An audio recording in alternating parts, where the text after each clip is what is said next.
Je suis très satisfait et je me sens honoré d'avoir été le parrain de cette belle cérémonie qui honore les meilleurs élèves de la banlieue. Donc c'est une fierté, mais également un honneur en tant que fils de la banlieue, né à Pikine, né à Guinaw Rail, et d'être reconnu aujourd'hui dans les grandes instances de ce monde et d'avoir été une personne acceptée par sa ville natale et reconnue par sa ville natale et d'être honoré aujourd'hui en tant que parrain.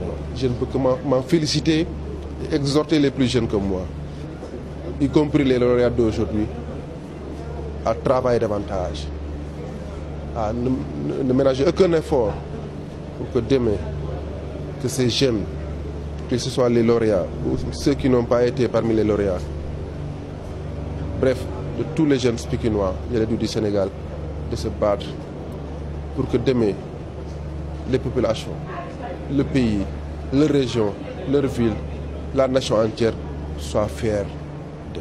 C'est possible en travaillant davantage à l'école, en respectant les parents, en écoutant le conseil des enseignants et en croyant à leurs propres valeurs.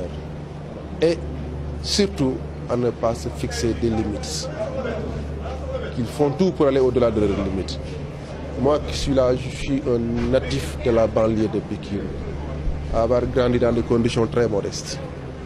À Pikine, mais également à Guinaw Rail. Tout le monde connaît les difficultés à Guinaw Rail. J'ai passé 20 ans de ma vie à Guinaw Rail.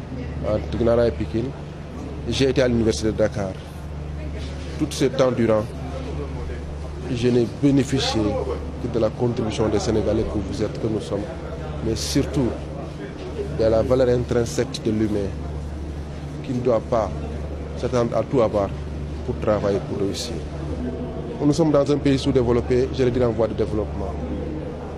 Soyons unis et comprenons qu'on ne peut pas tout avoir.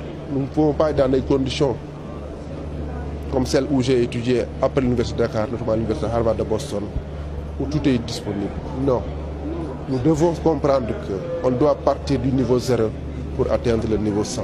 Et c'est possible, à la seule condition de continuer à travailler, la main, dans la solidarité, dans la fraternité et surtout dans l'amour propre entre les citoyens que nous sommes, dans un esprit social, dans un esprit citoyen et dans un esprit de civisme.